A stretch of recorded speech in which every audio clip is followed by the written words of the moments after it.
Welcome everyone. This is Theodros Wolde, candidate for Lasalle Mayor of Mouvement Montreal with Balarama Wholeness. So can you tell us who you are? Yes, so as you said, my name is Theodros Wolde. Mm-hmm. I am a mayoral candidate for Lasalle with Mouvement Montreal. I'm 46 years old, came to Canada in 1999 as an asylum seeker. Yes. And has been more than 21 years now I'm here. I've never moved out of Montreal. I basically stayed in different places, but since the last 8 or 9 years, I think 2013, I'm on Jean-Brion, living with my wife and my 4.5-year-old son. Why are you running? Well, in fact, the reason why I'm running is because the services that we're receiving has become worse and worse as the day goes by, and we're not getting proper services. So I have been an activist before I ran to politics, and since we do not have any support from So 10 seconds. the administration, I decided to join in to make a change. Okay. Now let's talk about the economy. Yes. Will you increase taxes? No, in fact, you have to understand the taxes are of the center city responsibility. It's the council that decides to increase or to decrease. On my part, I won't increase anything. On the borough part, we have only two responsibilities if we want to increase or not. There's a services tax and a capital expenditure tax. Okay. That's the only one that we are responsible of, and the borough. Then the city, the center city, is responsible for the rest. So I don't think I want to increase any taxes in the borough, because we have reserves and surpluses that we can use, and also by reorganizing the offer of services, we can still keep the taxes as it is now. Okay. So how many new housing do you plan in Lasalle? Well, in terms of housing, I am more to the social housing aspect of it, because we have a lot of condo towers, and that none of us are able to rent or to occupy. So I'm more of the social housing. So I'm planning, for example, to build a social housing on Wanklin Street. There's a big land that has been there for a long time, and I want to use that one to build social housing. I don't know how it says about 80 units by hectare, so I don't know how many hectares we have, but I want to build a social housing in that area, especially a co-op housing if possible. Okay. So now I'll pass you this image. This is a housing development near Avignon. I think you saw it on Facebook. If you're aiming for social housing, do you have any regulations regarding to the construction style? Yes, in fact, my regulation or my request will be that first of all it has to be eco-responsible. That means it has to be, it has to put into consideration beauty, in fact, aesthetics, green areas, and being energy efficient, and all these things should be considered.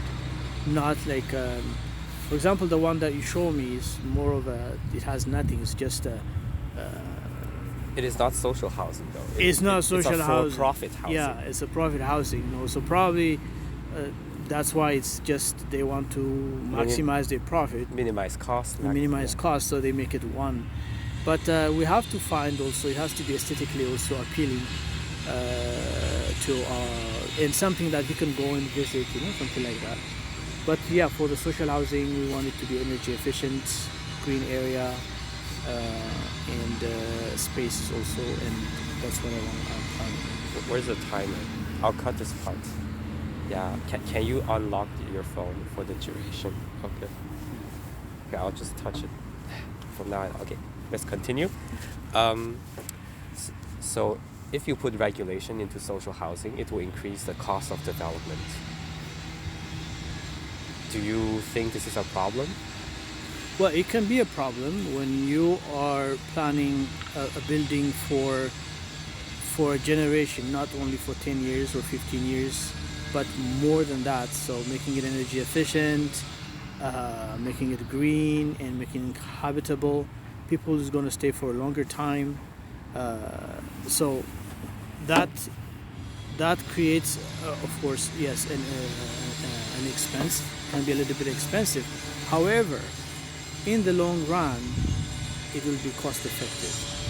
Time-wise, it will be cost effective. So if you build it really, really good so that there won't be any repairs, major repairs in the foreseeable future, then you are saving in the long run. So it is normal that initially it can be a little bit expensive. Okay. Speaking about aesthetics, what do you think of temporary shelters during winter for car drive lanes? I think that it doesn't make sense for me that we deprive people of some efficient and proper tools to like car shades just because it is not aesthetically appealing. Who in the right mind in winter only everything is white, everything is there's nothing, there's no in terms of aesthetics, there's nothing to watch, and just because of that, saying that car shades are not allowed, it doesn't make sense for me. Car shades or shades in general are also energy efficient because they can keep energy at home and make it, from what I've heard, it make it in terms of energy it makes your cost lower. So, and also it is just for 3 months, from December until March. So you will legalize tempos? Yes, tempos, and it's everywhere. I mean, all the city of Montreal allow this except us, and the reasoning doesn't make sense for me. Okay. So now the pandemic has wreaked havoc onto the economy. Yeah. How do you plan as the Lasalle mayor to address this? Yes, the pandemic has created a lot of problems, especially local businesses has suffered a lot. Big boxes didn't suffer that much because they have the collective strength that they have with their franchises and stuff, but local businesses have suffered a lot. So what we want to do is support these local businesses in this transition time, because now the pandemic is going down, and so we have to help them in this transition time. Other boroughs have done a lot of stuff. For example, if you go to Lasalle, they continue having festivals, street activities to attract people. We have done nothing. The only one that was done was by Catalyseur in Bronx, and it's all entirely by them that was done. And it doesn't make sense that we cannot support this type of initiatives. So what we do is, as first of all, we're going to have a small businesses center here in Lasalle. We don't have to depend on PM Sud-West, that takes care of I think 3 or 4 boroughs. We want to have our own center here where permits and every information and budget will be allocated so that activities can be done in Lasalle. The second one is also to have a council of economic development. The council, what it does is that it brings local businesses together so that they can exchange services, exchange ideas, networking, because not all the businesses are providing one thing. Different business provide different things. So one business can support the other one, the other business can support the other one. So that is what we want to do. Your emphasis is on small and medium-sized businesses. Yes.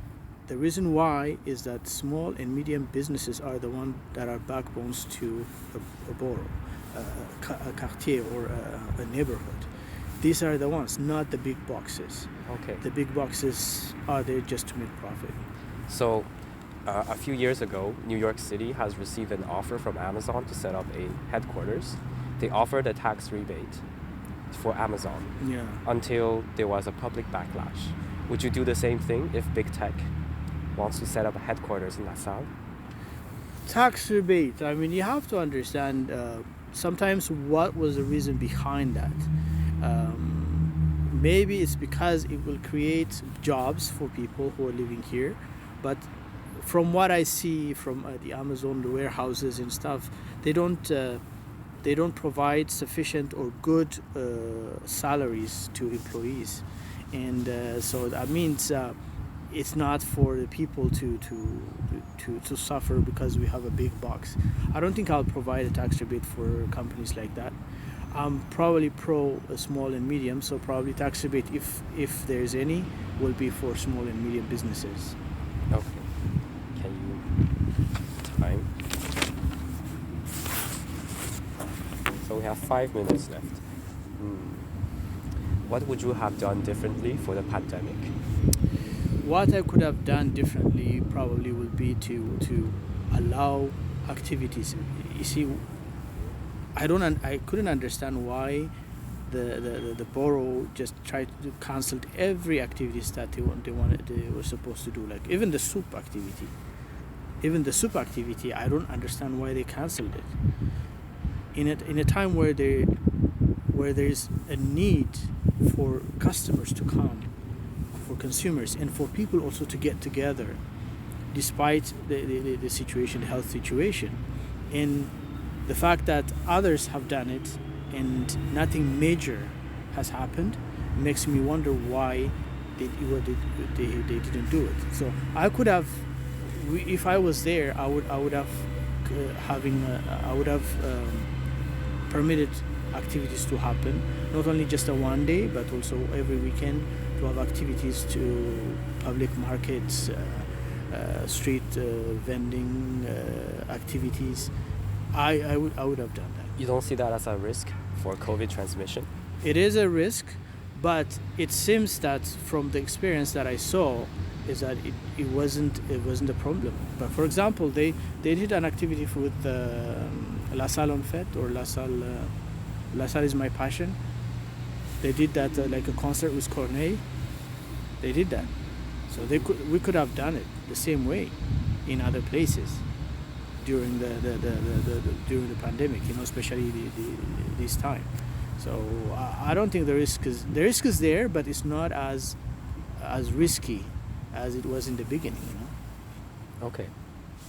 So yeah, this concludes the economic segment. So next topic is climate change and the environment. What is your emissions target for Lasalle? Well, I do not have an emission target because I'm not an expert on it. But for the climate change, my target is to double the current green coverage. We are the second worst from all the boroughs at 10% of coverage, whereas Montreal is at 20%. You mean tree canopy coverage? Yeah, kind of green coverage. Okay. Not only trees, but trees, shrubs, anything that is green. We are at 10%. That's far less than what we are the second worst. In fact, according to the journal that I have read, the statistics says that we're at 10%. So that's what my aim is, to double that. For sure, by doubling that, we are combating the emission problem. In terms of manufacturing, we don't have that much manufacturing here in Lasalle. We have probably 2 or 3 companies, and in terms of emissions, I have no data, but I'll find out and see what we can do in terms of these companies. Okay, so 2 months ago, about 2 months ago, we had a heat wave in Montreal. Yeah. Many people died. What is your response to extreme weather events in Lasalle? I mean, one of the reasons why we have an extreme weather event is because of as you say, the green coverage is far less than what it's supposed to be. We have more cement and asphalts in Lasalle than green areas. So it is sad that these people have died, and I'm really sorry for the families, and my condolences. So as I said, the green coverage is one of the first one. The second one is also we have to have a support for people. Most of them, from what I understood, are living alone, and they are probably in their old age, which means that we don't have that much support for these people. I remember I had a friend who lives alone here, who died. He died in June. When he was alone, he didn't have any support at all. So we were next door neighbors. So we supported him in his because he was suffering with cancer, terminal cancer. We supported him until the end. But I haven't seen any organization coming to support him, and so that is also a big problem. What would you set up In for fact, support networks? The support network, what we should set up, in fact, it's not on the platform, but I want to have like a coordinator that can coordinate services and create networks of these organizations, so that, for example, in our territory, if we find somebody just moved here and he has been, let's say, 80, 90 years old, we have his name and we can coordinate a support group for this person, so that the support group can come and give him what is necessary. Now, whether you come here, you move away, there's nothing. There's no one knows you exist. No one knows where you live, and that's not good. So we have to have a support system, and having a coordinator for volunteer services can help in organizing. Because there is, for example, we know that there is a Levier Moulin, which is an organization for 55 and plus, but most of their services are on the other side of the river in Sault Saint Louis, and I have never heard of them coming here or doing anything in this area. So, would this support network be volunteer based, or would it be funded by the government? In fact, the coordinator probably will be funded by the government, but since also these organizations receive subsidies from the government, it's indirectly, I think, so we are the one who's supporting our elderly. Okay. So, speaking about the environment, we need to talk about energy and its usage. Would you mandate energy efficiency rules in Lasalle for public buildings? In fact, this is something that I think the city of Montreal is also advocating for, to have an energy efficient buildings. So as I said, by asking, by building social housing, we know that the social housing strategy or the building laws or bylaws require energy efficiency. So we will adhere to that. That way, that the future buildings are energy efficient. We will also we can look also on how new buildings, are, especially big buildings, are done, and have a bylaw, or unless the city center doesn't have. Usually the city center, I'm pretty sure the city center has something about energy efficiency. So probably we want to make sure that an action is done, so that all the buildings that are being built from now on be energy efficient.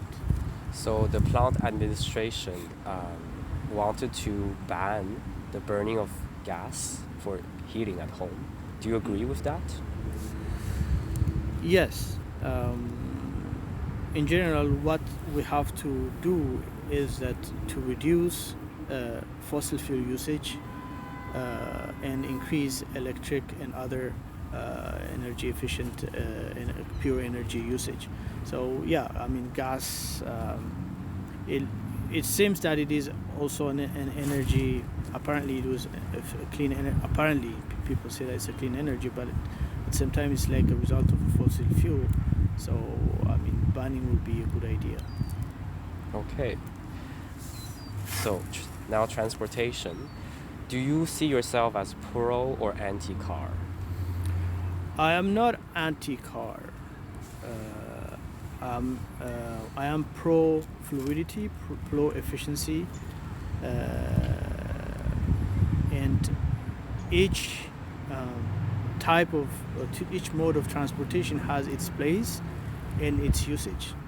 So I have a car, especially in Lasalle. It's difficult for me having a kid to not to have a car for certain situations, to bring my kid from daycare to home and bringing them somewhere else, because there's not sufficient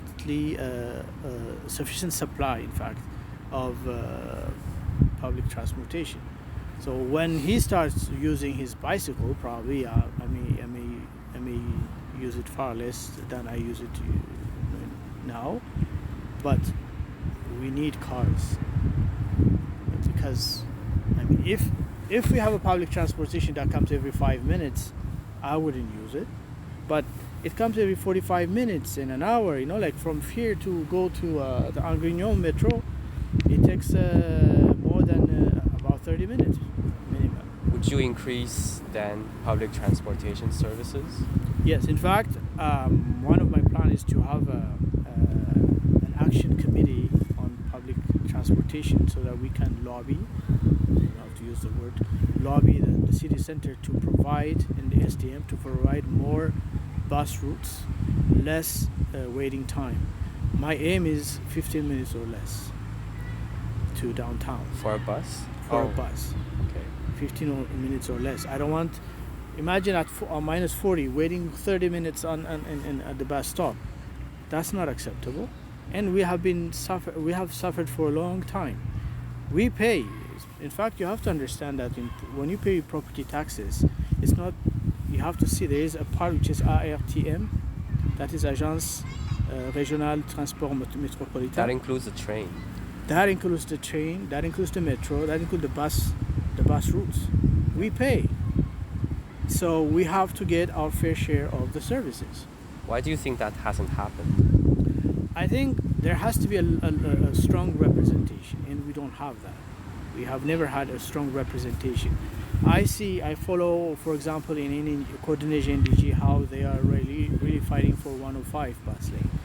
Now 105 bus lane comes every 5 minutes, even on Saturday and Sunday. So there have to be a strong representation. And that's why I'm going to have a citizen action committee on public transportation to lobby STM and, in fact, IRTM also, to have more bus lanes, bus routes, and faster services. What do you think of bike paths? Bike paths, we need them. We need them. At the same time, we have to find ways where there should be a fluidity. It's not like you just, because it's a bike path, you put it everywhere and make people miserable. There are ways that you can use bike path without making other transportation difficult. In fact, in Lasalle, our roads are really wide. Okay. So it is possible to keep similar waste transport for the cars, but have also bike lane, but secured. Not like the way it is done in La Pierre, where it's just a paint. Not that way. So you would put separation mark? Yes, because it's dangerous. It's dangerous not to have a secured lane. Okay. Yeah. Would you support having more industry in Lasalle? Industry,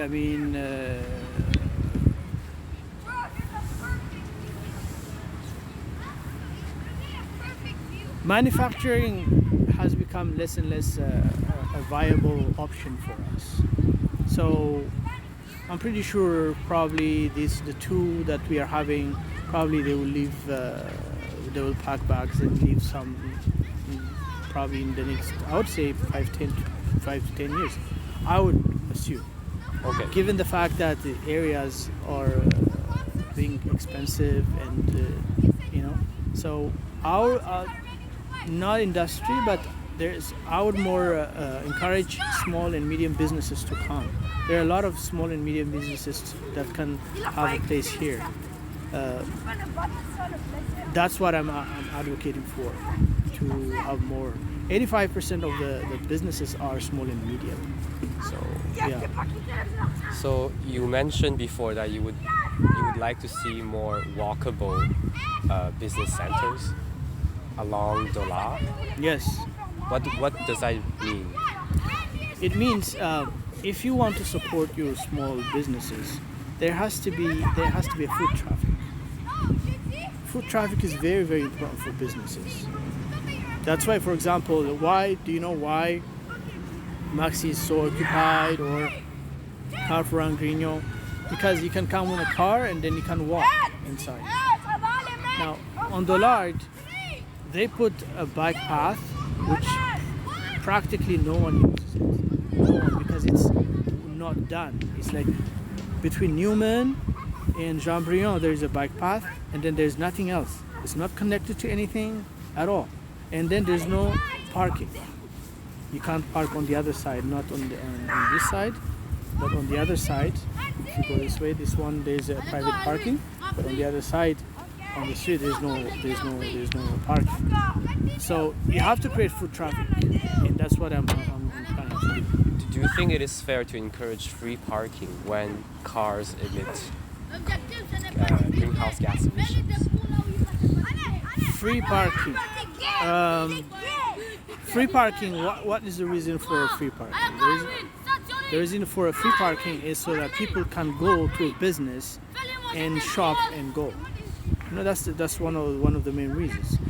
When you put money in all the streets where there are small and medium businesses, people will tend to go where there is a free parking. You either go to Carrefour Angrignon, to Maxi, and it's easy. This encourages car usage and, you know... No, free parking doesn't necessarily encourage car usage. What encourages car usage is the fact that business is not accessible or is not walkable. So what we have to do is that we have to make sure that it is walkable, people can access it within a few minutes, they can walk. Now we will be talking about security. So the third topic is security. Recently we have seen Black Lives Matter protests, but also rising crime. So are you for the defunding of the police? In fact, I'm not for defunding. It's more of a reallocation. What we are proposing with Mouvement Montreal is that we can serve the population without having a lot of administrative positions. So there's a lot of commanders and all administrative positions can be flatten and serve people with the same service, even more. Now, from what we gather is that we can reduce the budget by $100 million by just flattening the structure.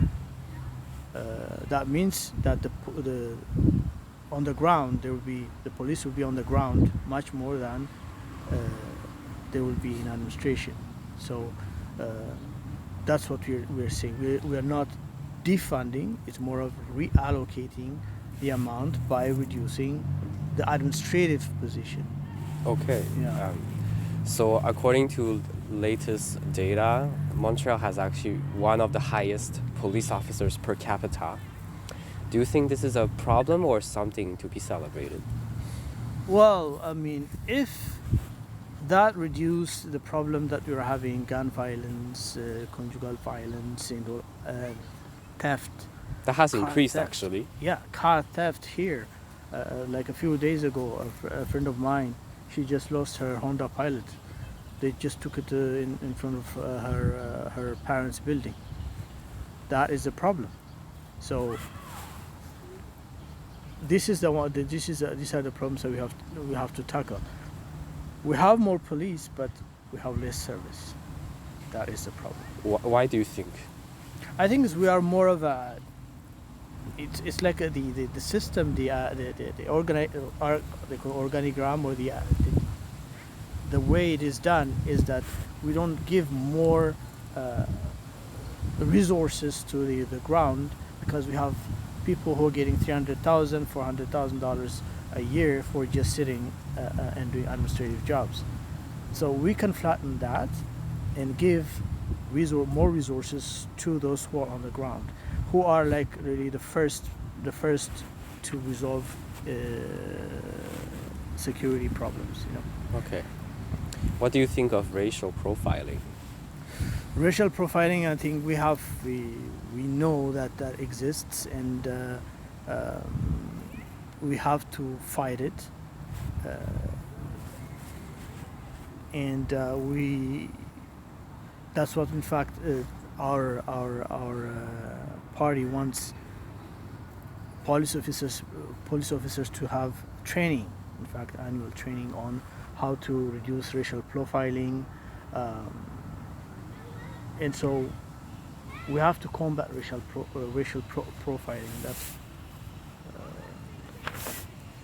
as a what we call a racialized person, I have to support all initiatives that reduces racial profiling. Are you for the police to have body cameras?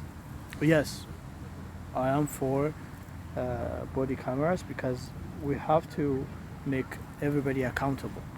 In fact, if you see in the past, the more people, the body cams have created in other police departments in other places, where the police has become more accountable to their actions. Now everything is there, and everybody can see what's going on, and because of some of the people's strength to take photos and films, some of the profiling issues has surfaced, where it couldn't have happened if there was no telephone, intelligent smartphones to take videos. So body cam can resolve certain issues in terms of profiling, and in terms of also false claims or false reports. Do you think that would help against the police brutality? Yes, I would say. I mean, we have to understand why there is a police brutality. We have to understand the reason why that person has been brutalized, and body cams can help, can be an instrument. They are not perfect. I'm not saying that they can be a perfect solution, but they are tools that can help us. Okay. So a few years ago, before Valérie Plante changed her stance on body cameras, the police said that it was making their job uncomfortable. What do you think of that comment? Uncomfortable. I mean, if you are doing your job properly and you have integrity, there is nothing to fear about body cams.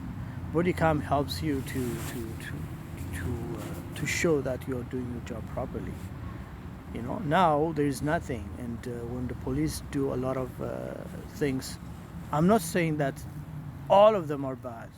It's just that there are a few bad apples, and this creates a bad name for the police. And so I don't think they should feel uncomfortable if they are doing their job properly. There are concerns about cameras and the use of data around privacy. What do you think the use of body cameras would do to privacy issues? Yeah, I mean, the body cam is used when there is a legal action being taken. For example, when somebody does something and they have to arrest him and stuff like that. It's not that body cam is not open 24 hours, 7 days a week. They are open during an action, during a situation, in a public arena. That means that you shouldn't be expecting a privacy when you are in public arena, in public spaces. There's no such thing as a privacy when you are outside. So I don't think there is that much of a big privacy issues when you have a body cam. I don't think so. Do you think facial recognition technology should be used by the police?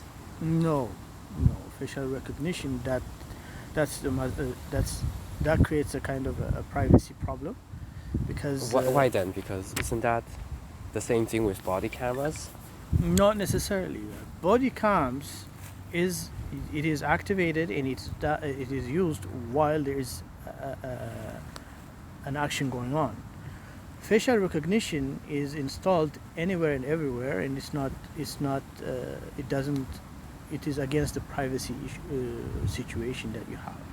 So So you would not put cameras in parks. You would not put them in road intersections. You would not do that.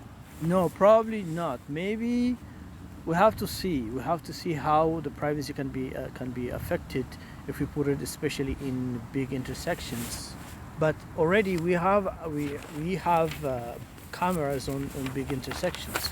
For example, if you go to highways instead of Transport Canada or Transport Quebec uses that. So the cameras are already there. But facial recognition, on the other hand, is it creates a kind of your privacy will be affected. Okay. So, speaking about security, we have to talk about traffic Yes. and safety. So what is your approach on setting speed limits on roads? The speed limits are very, very important, especially in Lasalle. If you see, we are in the park, du Charme, and the street, Jean Briand, people drive like crazy.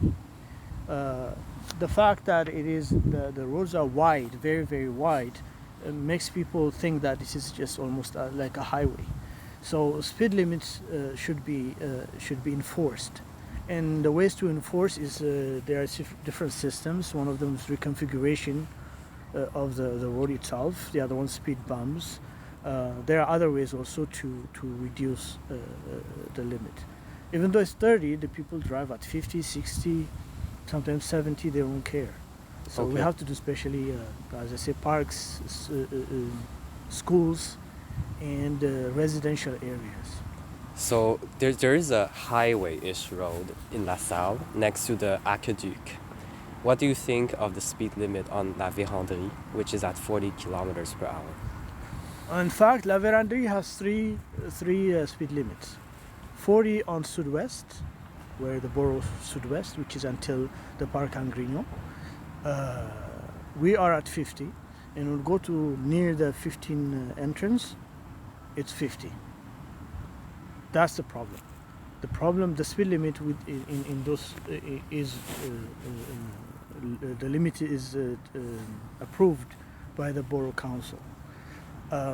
Since the Sud-Ouest is saying it's 40, ours being 50 has become a trap for tickets. People, police, they wait at the entrance of the Parc Angrignon on de la Vérendrye, and they give tickets everywhere. Me, 50 is okay for me because given the fact that on both sides there is not that much residential area. It's more of, it looks like a highway anyways. But given the fact that Sud-Ouest has 40, putting it at 50 for us creates a problem for us. So me, I suggest it should go down to 40. Even on a 3 lane? Yeah, but because the problem is, now, if like half of it is 40, half of it is 50, when you come, for example, from Lasalle, you will not pay attention all the time that you are from a 50 you're going down all of a sudden to 40. So, but if it is always 40, then you'll know that it's 40, and you will adjust yourself consequently. But if it is 50, then 40, then 50, that's problematic. Some people would like the speed to be 70. Do you agree with that? 70, I think that's an old thing. I mean, we are in a borough, and I think 40 and 50 is more than enough. Okay. So for the last 2 minutes, what is your approach to crime? Why do you think people commit crimes? Well, I mean, there are different. I mean, The number one reason for people to commit crime probably will be poverty, isolation. That is the number one. Why would you take somebody's life? Why would you take somebody's car? Because at the end there's some goal. The goal is probably to gain money, and then the money is used for something. It can be a drug, unfortunately, or it can be food, it can be luxury stuff. So crime is not necessarily because somebody wants to commit a crime. It is rare that people go just to kill somebody. There is something else. So what would you do as mayor? As mayor, I mean, as I said, social housing. Okay. That creates more affordable, more disposable income when it is the housing is affordable. More mental health and other support, and more green areas. When we have green areas, people have tendency to calm. So these are the ones that we advocate. More sports and activities also. We moved around again because of the weather. Yeah, it's cold. So now last section is about culture. Do you have the timer started? Yes. Good. So over the course of the pandemic, we have seen an increase in anti-Asian racism. What is your response to that? I mean, it is zero tolerance for any type of racism, anti-Asian, anti-black, or anybody for that matter. It is sad that people resort to this type of prejudice against anyone, especially the Asian population, to point fingers. I mean, basically that's what it is. Why do you think some people do it, become anti-Asian racist? Because I mean, people think that because the what is it? The coronavirus. The coronavirus comes from a certain area in China. Then all of a sudden, everybody they put everybody in the same pot, and then they accuse everybody to do that. I think I'm not like making an excuse for people, but with all what happened with the emergency measures and with the stress and stuff like that, people try to point fingers to anybody or anyone who looks like Chinese or Asian, which is really, really, really, really bad that people resort to this type of things, you know. Okay. How would you respond to this? I mean, it's zero tolerance. I mean, for me... Is there any security, like would you appoint police officers to intervene? Yeah, the police, I mean, that's their job. Their job is that they have to protect the person. The innocent individuals have to be protected.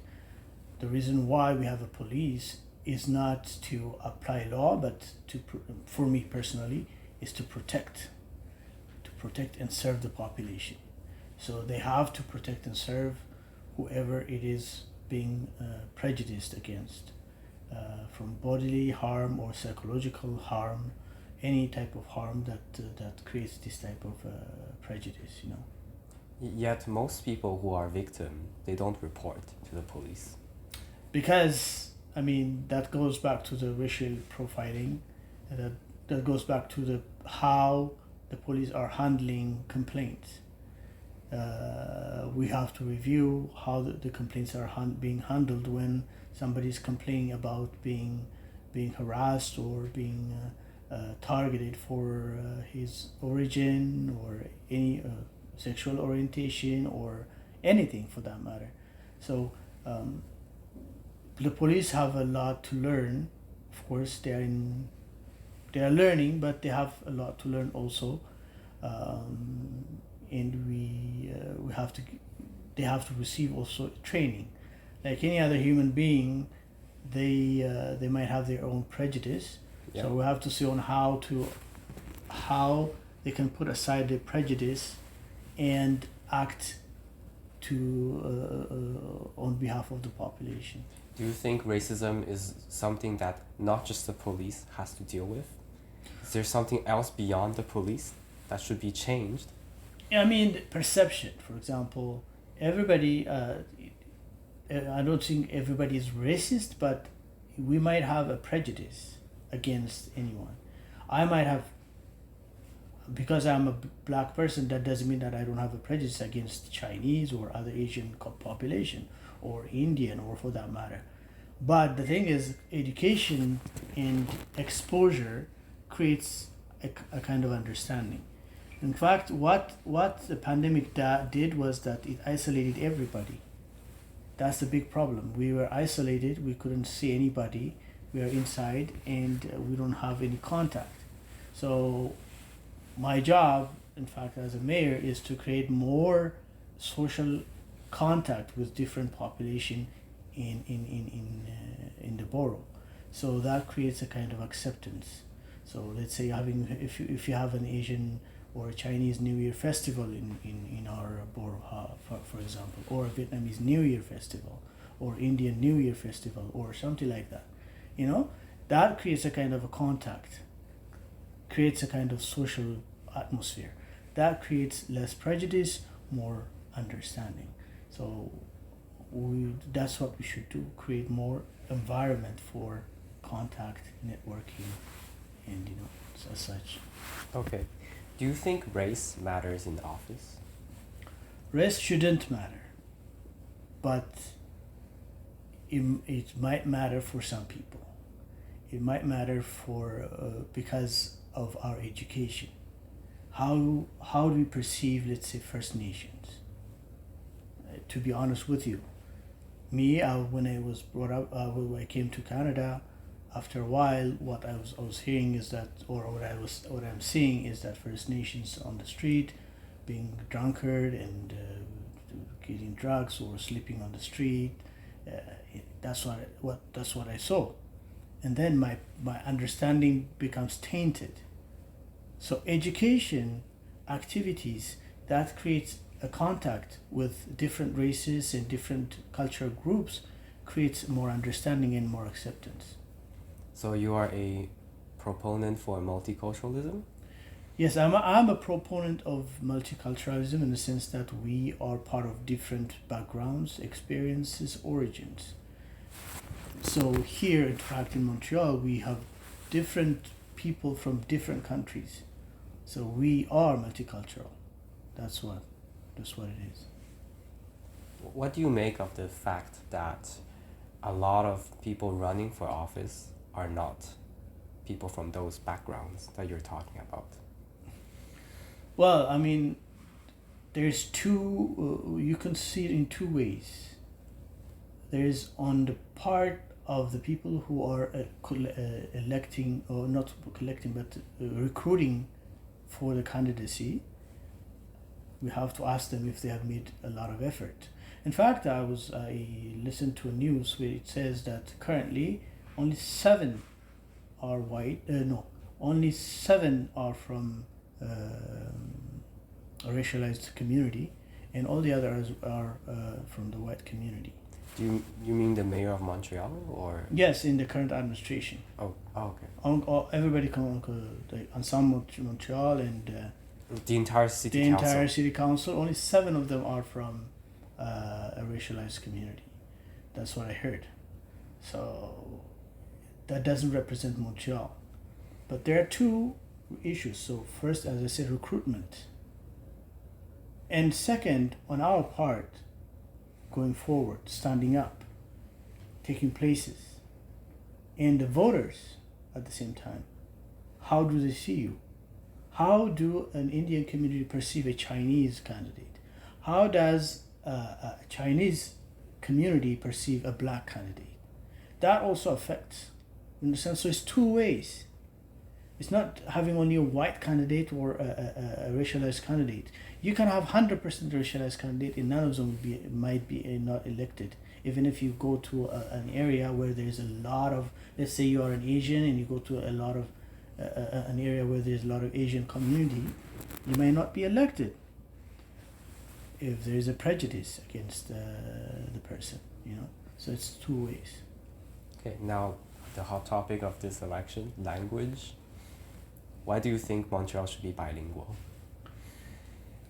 You have to, we need to know that Montreal is a cosmopolitan, big city in North America with a French culture and background. But at the same time, we need to see also the fact that it is also at the economic center of Quebec and Canada. And also, it is also one of the number one that receives a lot of immigrants from different countries, a lot of tourists from different countries, and businesses. People prefer to establish in Montreal for their businesses than in Quebec City, for example, or in Saguenay, or somewhere else in Beauce, because Montreal is a business and economic center of Quebec and Canada. So we are surrounded also by English, and also English has been also a business, a lingua franca as we call it, for businesses. So having a bilingual status or service provided in English and in French can address the issues that we are having in going international, for example. So that's why I say we need to be a bilingual city. And also, we have to understand that Montreal is, there is a linguistic minority in Montreal, the English community. So they have the same right as for me to get services in the language that they can understand. We cannot make them ignorant of the information just because they can't read it properly. And so that's also my own reason. Minority rights has to be respected. And also we have to think about our First Nations. First Nations community are mostly their second language other than their native language is English, because of past situations concerning the residential schools and other school systems. So we have to talk about that too. That's why we have to do it in both English and French. There are people who think that by allowing English, you are hurting French. What do you say to them? I do not believe that we are hurting French just because we are providing a service in English. In fact, French is a dominant language in Montreal. French is a culture that we are raised in. I am raising my kid in a French environment. Our kids is going to be, whether they like it or not, they're going to be learning French.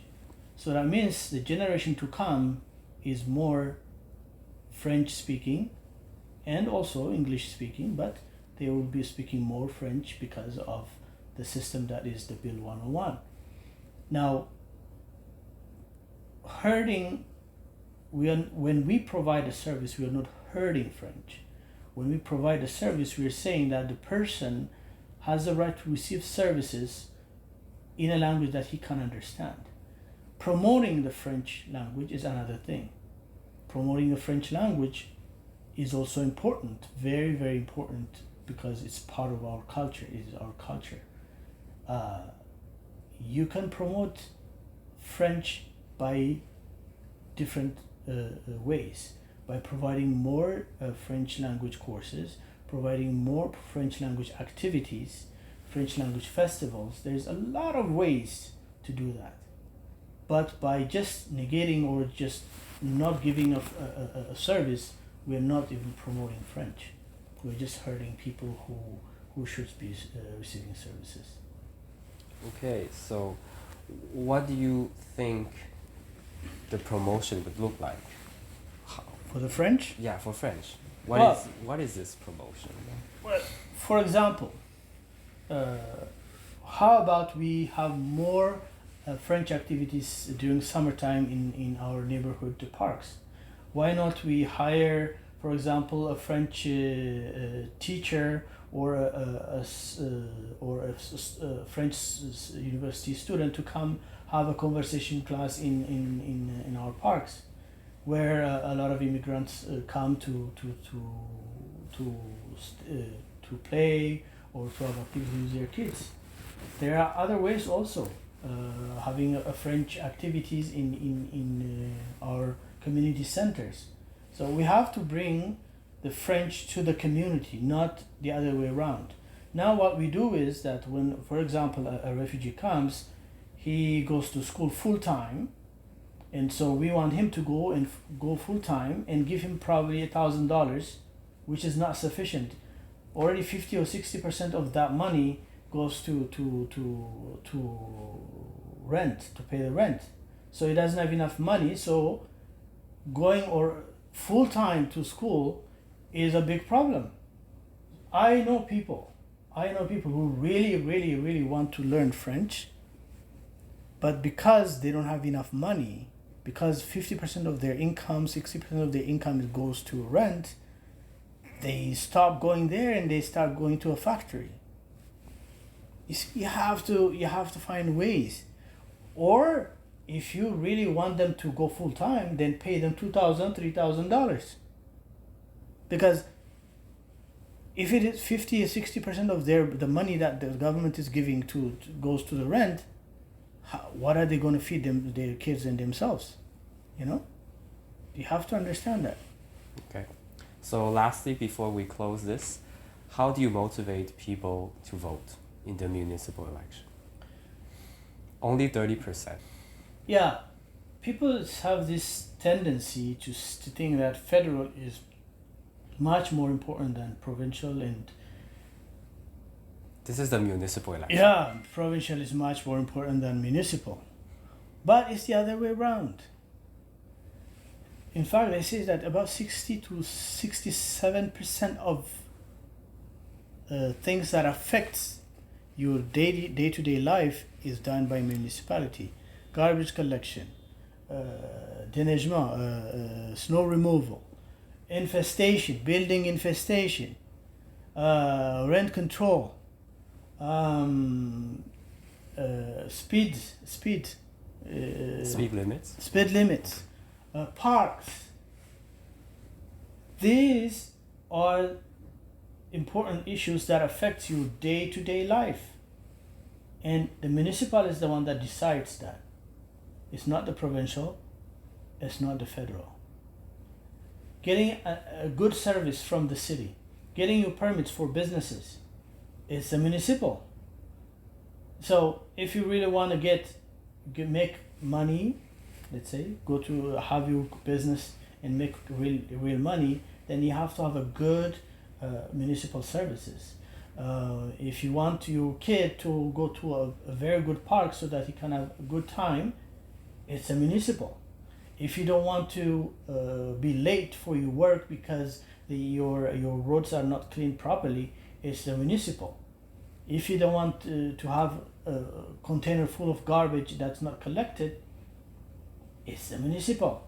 So your vote is very, very important in the municipal, and a little bit less in provincial, and even far less in federal. I would rather vote in municipal than vote in federal. That is me personally. So I encourage everybody to vote. I encourage everybody to show that you care about your kids, about your parents, and about yourself, about your surroundings. That's why I encourage you to vote on November 6th and 7th. Okay, so that's it for the interview. Thank you for your time. I know it was difficult. Thank you for having me. It's a pleasure. And yeah. All right, so the elections on November 6th and 7th, and we'll see the results in the day after.